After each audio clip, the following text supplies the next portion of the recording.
ফুচকা ওটা কি অবস্থা ছোট পুলে লিপস্টিক উঠে যাবে বেশি খারাপ হচ্ছে। কালকে রাত্রেই শিবানীদি ফোন করে বলে দিয়েছে শিবানীদির শরীর এখনও খারাপ, সে এখনও উঠতে পারেনি, প্রচুর বমি হচ্ছে, আজকে হসপিটালে যাবে অ্যাডমিট হতে। তো আমি তাড়াতাড়ি করে ঘুম থেকে উঠে পড়ে ঘর বাড়ি পরিষ্কার করতে হবে। আর সর্দি কালকে রাত্রেই চলে গেছে, মানে রাত্রে মানে আজকে ভোরবেলা বেরিয়ে গেছে। আর আজকে যেহেতু লিটিল গোলকে পড়াতে আসবে আর আজকে স্যাটারডেও রয়েছে, বাবার দোকানে যেতে হবে, তো লিটিল গোলকে স্নান করি ওর বাবার কাছে দিয়েছি গা হাত পা মুছিয়ে ওকে একটা ড্রেস পরিয়ে দিতে। আর এদিকে এসে দেখছি সর্দির ঘরটা পুরো খা খা করছে, ফাঁকা, ও সুন্দর করে গুছিয়ে টুছিয়ে রেখে গেছে। আর ডাইনিং আমি যেটুকু পেরেছি গুছিয়েছি। আর জামা কাপড় তো এদিক ওদিক থাকবে, আমি কালকে জামা কাপড় কাচার সুযোগ পাইনি, সেরকমভাবে রান্নাবান্নাটাও করতে পারিনি, ঘর বাড়ি একটু তো মেসি থাকবেই। আজকে কিভাবে সমস্তটা ম্যানেজ করলাম, বাপের বাড়ি গিয়ে মা কী নতুন রান্না করে খাওয়ালো, আর অনেক নতুন নতুন আপডেট নিয়ে আজকে ব্লগটাকে সাজিয়েছি। হোপফুলি তোমাদের ভীষণ ভালো লাগবে। হ্যালো মাই লাভলি ভিউয়ার্স, আমি Priyanka and welcome to my channel Priyanka's time story. যারা পেজ থেকে দেখছো অবশ্যই ফলো করে দিও। এখন ছোট্ট লিটিল গোলকে তাড়াতাড়ি করে সুজি খাওয়াবো, খাইয়ে ওকে ঠাকুর প্রণাম করিয়ে ওর টিচারের জন্য রেডি করে বসিয়ে দেবো। হ্যাঁ তাই তো দেখছি, শুয়ে পড়েছে কেন পড়তে পড়তে? হ্যাঁ তাই তো দেখছি, একেবারে বালিশ টালিশ নিয়ে ওর ঘুমই পেয়ে গেছে। বিছনাটা আবার ওই বিছনা থেকে ভালো যে লিটিল গোল যেহেতু আজকে সকাল সকাল ঘুম থেকে উঠেছে, ওর ঘুম পেয়ে যাচ্ছে, আমি সেটা দেখলেই বুঝতে পারছি। আজকে 8:30 9টা নাগাদ ওরকম ঘুম থেকে উঠে পড়েছে। কালকে অনেক আগে ওকে ঘুম পাড়িয়ে দিয়েছিলাম, কারণ আজ বাদে কাল স্কুলে ভর্তি করা হবে, তো তখন তো ওর লাইফস্টাইলটা চেঞ্জ করতে হবে, আমাকেও চেঞ্জ হতে হবে। ঠাকুর ঘরটা এসে দেখি ঠাকুরের থালা বাসন কিছু মাজা নেই, তাড়াতাড়ি করে ঠাকুরের থালা বাসনগুলোকে মেজে প্রদীপ টদীপ ধুয়ে টুয়ে ঠাকুরকে প্রণাম জানিয়ে আজকে হনুমান চল্লিশা আর পাঠ করতে পারিনি, কারণ তাড়াতাড়ি করে দোকানে যেতে হবে, ঘড়িতে প্রায় 1টা-1:30টার কাছে বাজে।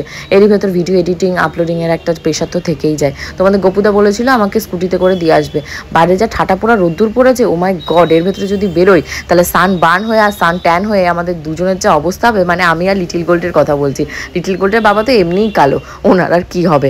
তো যাই হোক, লিটিল গোল্ড পড়তে পড়তে আমার পুজো টুজো দেওয়া কমপ্লিট, গোবিন্দকে বিদায় জানিয়ে মাকে একবার ফোন করলাম যে মা আজকে কী মানে রান্না করছো। মা বলছে নিরামিষ, মাদের যেহেতু স্যাটারডে আমারও স্যাটারডে, তো ভালো হচ্ছে সকালে আমরা আর কিছু রান্নাবান্না করিনি। লিটিল গোলকে বলেছি আন্টির সাথে নামো, যে আন্টির সাথে হাত ধরে ধরে নামছে, আমাদের উবের বাইক গাড়ি ঢুকে গেছে, ও এসে আবার এখানে দাঁড়াবে না, বলবে এখানে লোকটা দাঁড়াতে দেয় না, অটো স্ট্যান্ডে অনেক সমস্যা। লিটিল গোল্ডের বাবাকে এখন আমার বলতে পারিনি, এখন এর ভেতরে কে যাবে, গাড়ি কালী পুজো প্যান্ডেল শুরু হয়ে গেছে। বাজে ঘড়িতে এখন তোমাদের প্রায় 1:15 কাছাকাছি। দোকানে স্বর্ণজিৎ রয়েছে, তো আমি গেলে স্বর্ণজিৎ বাড়িতে চলে যাবে। আর এখানটায় মায়ের কাছে লিটিল গোলকে দিয়ে ফুলকপি, কতগুলো ফুলকপি রামদা কালকে দিয়ে গেছিলো, তো ছদিরা কালকে সেগুলো রান্নাবান্না করেছিল, আমারগুলো রান্নাবান্না করা হয়নি।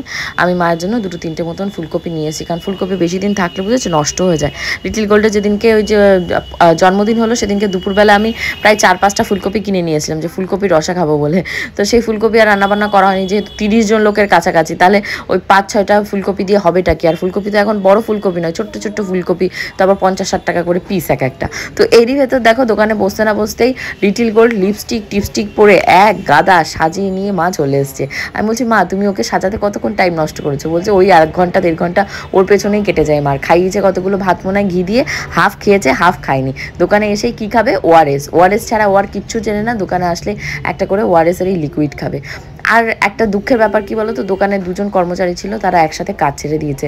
বাবা মার উপরে যে কি একটা প্রেশার, মানে সেটা মানসিক প্রেশারটাই যেন বেশি ফিজিক্যাল প্রেশারের থেকেও, কারণ দোকানে প্রচুর মালের কালেকশন, মালের স্টক মেনটেন করা, কাস্টমার দেয়া, একসাথে যদি 7-8টা ডাক্তার বসে যায়, তার মানে ভাবো তো, মানে সেই 14-15 জন লোক আমাদের দোকানে 3টে পাশ থেকে বাবা মা আর বাকি যারা কর্মচারী বা স্টাফ থাকে তাদেরকে ঘিরে ধরে, মানে কাস্টমারকে দিয়ে পারা যায় না। তো এই পজিশনে আরও 2জন কাজের মানে লোক দরকার, এখন জানি না কি দিয়ে কি হবে। তো এরই ভেতর মা লিটিল গোলকে আদর টাদর করে আমি বললাম ঠিক আছে আমি আর বসবো না, আমারও খিদে পেয়ে গেছে। সকালবেলা বললাম না কিছু রান্না করিনি, কালকে যে চাউমিনটা রান্না করেছিলাম সেই চাউমিনটাই তোমাদের গোপুচন্দ্র আর আমি মিলে খেয়েছি। এবার দুপুরবেলা উনি কি খেয়েছে, ফোন করতেই বলে কি পরোটা খেয়েছে। বললাম ভালো হয়েছে, পরোটা খাও আর কি করবে। বাড়িতে এসে দেখি মা অনেক রকমের রান্নাবান্না করেছে। আজকে দোকান থেকে লিটিল গোল্ডের জন্য লিটিল গোল্ড যে হিমালয়ের বডি ফেস ক্রিমটা ব্যবহার করে না, সেটা শেষ হয়ে গেছিলো, ওটা একটা নিয়েছি। আর মা একটা সেরিগ্রো দেখলাম লিটিল গোল্ডের জন্য রেখে দিয়েছে। ছোটো ননদ বলছিল যে পিডিয়াশিওর খাওয়াতে। অ্যাকচুয়ালি লিটিল গোল্ডকে কিন্তু আমি কোনো রকমের কোনো হেলথ ড্রিঙ্ক এখনও পর্যন্ত খাওয়াই না, আগে খাওয়াতাম কিন্তু লাস্ট ধরো 6 মাস ধরে খাওয়াই না। তো মায়ে দেখো এখানে পেঁয়াজ কলি ভেজেছে, তারপর বেগুন ভাজা, কাঁকরোল ভাজা, আর ওপাশে ছিল কুমড়ো ফুলের বড়া ভাজা, এখানে ছিল কচু ভাতে সর্ষের তেল কাঁচা লঙ্কা দিয়ে, এখানে ছিল ছিল ফুলকপি আর আলুর রোস্ট, আর মায়ের স্পেশাল এই যে ঘাটকোল রসুন দিয়ে পেঁয়াজ দিয়ে, এত টেস্টি হয় না প্রত্যেক কটা নিরামিষ রান্না। আর তার সাথে ছিল স্পেশাল আমের ডাল। মায়ের হাতের এই যে নিরামিষ রান্নাগুলো হয় এগুলো দিয়ে কিন্তু অনায়াসে অনেক অনেক ভাত খাওয়া যায়, কিন্তু আমি যখন রান্না করতে যাই এগুলো দিয়ে খেতে গেলে অতটা ভালো লাগে না, কেন জানি না। সারাদিন পরে এসে যখন মায়ের হাতের এই ভাতটা খাই না, মনে হয় বাবা পেটটাও শান্তি মনটাও শান্তি। যখন আমার বিয়ে হয়েছিল না তখন মা যখন এই সমস্ত রান্নাবান্না করতো ভালো লাগতো না, বলতাম মাছ মাংস রান্না করোনি, ভালো কিছু রান্না করতে পারোনি। এখন বুঝতে পারছি এই সমস্ত রান্নাবান্নার কত মাহাত্ম্য। একটু শাক খেতে গেলে কত হাপির তেজ করে বসে থাকতে হয়, কত তোড়জোড়, কাটা হয়নি, এ হয়নি, ও হয়নি, আরও কত কিছু। থেকে উঠেছে, উঠে ওকে খাইয়েছি খিচুড়ি। মার খিচুড়ি খাইয়ে রেখে যেতে পারিনি, তো ও মনে হয় বাবুর সাথে চলে গেছে। আমি এই যে ভয়েস ওভার এডিটিং করছি, কালকে আমাদের গিনি মেনশনে যাওয়ার কথা রয়েছে ধানতেরাসের সোনা গয়না কেনাকাটি করার জন্য। তো কালকে তো ভিডিও এডিটিং বা ওটা কী বলে ভয়েস ওভার, ওগুলো তো করতে পারবো না, সকাল সকাল বেরিয়ে যেতে হবে। আমি সেগুলো করছি, আর মায়ের সাথে মনে হয় আবার স্কুটিতে ব্যাক করবে দুটো। বল ওটা কার বল? ওই যে আবার একটা কি দেখতে পাই, ফুচকা এনেছো? আনানি আমি বলি আবার বলে সেম টু সেম নাকি, এসব কোথা দিয়ে শিখিস? বলে সেম টু সেম। তোমাদের এত দেরি হলো কেন? ভিড় মুখে দেয় না মা, এ কি কথা? মুখে দিচ্ছ কেন মা? কি তুই কি বাজারে বেরোছে এই সমস্ত কালেকশন করতে? হ্যাঁ, তোর লজ্জা শরম কিছু নেই? এই আবার কার কাছে? বাবুর কাছে টাকা চেয়ে চিনতে নিয়ে এসছে। কি টাকা? টাকার খাম। টাকার খাম? ও ওই যে ওকে জন্মদিনে যে যে টাকা দিয়েছে সেই টাকার খাম নিয়ে চলে এসেছি। হ্যাঁ, টাকাগুলো নিয়ে এসেছি, ডিপোজিট করবো তাই। এইগুলো কার কাছ থেকে ডিপোজিট করেছে? বাবুর ক্যাশ থেকে?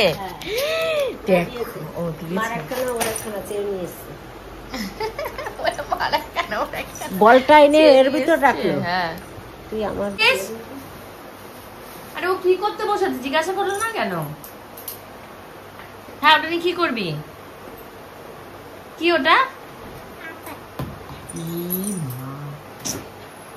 কি করবে ওটা দিয়ে? খাবো। এখানে মা হলো আলুর চপ বানাবে, 9:45 বাজে, যাই না কখন শেষ করবে। আলু চপের এই যে সমস্ত গুছিয়ে নিয়ে এসছে, বানাবে। ডিম ডেভিল টাইপের মনে হয়, কি জানি কি আইডিয়া, ওনার রেসিপি দেখেছে। ফুচকা খাবা? ফুচকা খাবা? যা আমার জন্য চা বানিয়ে নি, আমি চা খাবো। যা যা। কেন দিদু বানাবে? তুমি বানাও। কেন বানাতে পারিস না? কেন পারিস না? শেখ, যা শেখ। যে আসতিস ওর পিছনে রাখিস বিয়ার করবে না, আর ও তার পিস পিস এতে উঠছে। হ্যাঁ, পাপড় দে দে। না, এটা ফুচকা। কি এটা? ফুচকা। কি কা? ফুচকা। এটা নাকি ফুচকা? ফুচকা নয়, ফুচকা। ফুচকা। হ্যাঁ, ফুচকা। বাবু কলকাতা থেকে এক ব্যাগ ভর্তি ফল নিয়ে এসছে, আতা, আপেল, মুসম্বি, কত কিছু। মা ব্যাগ গোছাচ্ছে আমাকে দেবে বলে। আমি বলছি মা নেবো না, আমার ফ্রিজে অলরেডি অনেক অনেক মুসম্বি, তারপর অ্যাপেল এগুলো রয়েছে। ওই মা যখন এসেছিলো না দীপদানের দিন, সেদিনকে নিয়ে এসেছিলো, তা সেগুলোই আমার ফ্রিজে রয়ে গেছে। মা আজকে কিন্তু একটা মজাদার রান্না করছে। ঘড়িতে প্রায় এখন বাজে তোমাদের 10:15। মার কি এনার্জি লেভেলটা জাস্ট ভাবো। দোকানে 2জন কর্মচারী শর্ট, মানে কলকাতা থেকে মাল আসে মনে হয় 3 পেটি 4 পেটি, 1 পেটি মাল এখনো তোলা হয়নি। মা সমানে তাদের সাথে মাল মানে তুলেছে, কোথায় রাখতে হয় কি করতে হয় মা A to Z জানে। এসে আমাকে তাড়াতাড়ি করে বলছে যে আমি আলু সিদ্ধ করে রেখে গেছি, আলুর ফিঙ্গার বানাবো বলে তাড়াতাড়ি ভিডিও করতে। মানে মায়ের এনার্জি দেখে আমি তো ডাউন খেয়ে গেছিলাম, কারণ আমি ধরো 8:30 পর্যন্ত ভয়েস ওভার এডিটিং করে প্রচুর টায়ার্ড হয়ে গেছি। কালকে গিনি মেনশনে যাবো, ধানতেরাসের গয়না বানাতে দেওয়া রয়েছে, সেটা আনবো। লিটিল গোল্ডের বার্থডে উপলক্ষে গয়না বানাতে দেওয়া ছিল, সেটাও আনতে পারিনি গিনি মেনশন থেকে। ওরা আমাকে বারবার করে বলেছিল যে কাউকে পাঠিয়ে নিয়ে নিতে, বাট আমি বলেছিলাম না, আমি গিয়ে হাতের মাপটাপ দিয়ে নেবো। তো কালকে আমি, তোমাদের গোপুচন্দ্র, তারপর লিটিল গোল্ড, 3জন মিলে যাবো লিটিল গোল্ডের বার্থডে আর ধানতেরাসের ধামাকা শপিং করতে গিনি মেনশনে। তো তার জন্য আমার আজকে ভিডিও এডিটিং সমস্ত করে রেখে দিয়েছি। তারপর মা এসে এটা কি করেছে, সিদ্ধ আলু, তার ভেতরে পেঁয়াজ, তারপরে একটা ডিম এই সমস্ত দিয়ে আলুটাকে ভালো করে চটকেছে। মায়ের যে পেজটা রয়েছে স্বপ্না সাহা, সেখানে কিন্তু তার রেসিপিটা পেয়ে যাবে। আর ওই যে ব্যাটারের আরও অনেক কিছু দিয়েছে, ব্যাটারের ভেতরে দিয়েছে মানে ব্যাটারের গোলা যেটা, সেটার ভেতরে দিয়েছে কর্নফ্লাওয়ার, গোলমরিচের গুঁড়ো আর কী সব দিয়েছে, এইগুলো দিয়ে ব্যাটারটাকে গুলেছে। গুলে ম্যাগি স্পেশাল হলো এই রান্নাটা হলো ম্যাগি হাত দিয়ে দেখো মা কী সুন্দর গুঁড়ো করে নিচ্ছে, করে এর গায়ে কোটিং লাগাচ্ছে, মানে ব্যাটারের কোটিংটা লাগিয়ে তারপর ম্যাগির ভেতরে দিয়ে এবার এটাকে ডিপ ফ্রাই করবে। এবার তোমরা শ্যালো ফ্রাইও করতে পারো, কোনো প্রবলেম নেই। কিন্তু সত্যি কথা এটা কিন্তু একদম ইউনিক একটা রেসিপি, নতুন আমি টেস্ট করলাম বা ট্রাই করলাম, কিন্তু খেতে খুব সুন্দর হয়েছিল।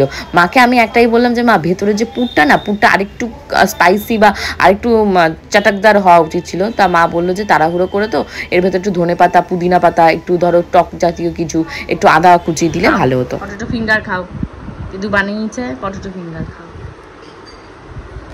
ভালো লাগছে, সুন্দর।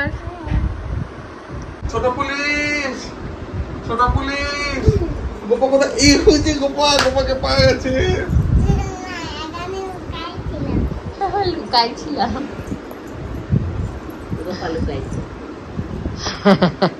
মজা। সবাই আমি গাড়ি টোটো বুক করে বাড়ি যাবো, তখনই তোমাদের গপুদা ফোন করছে তুমি কি বেরিয়ে গেছো? আমি বলছি না বেরোয়নি, উবের বুক করছি।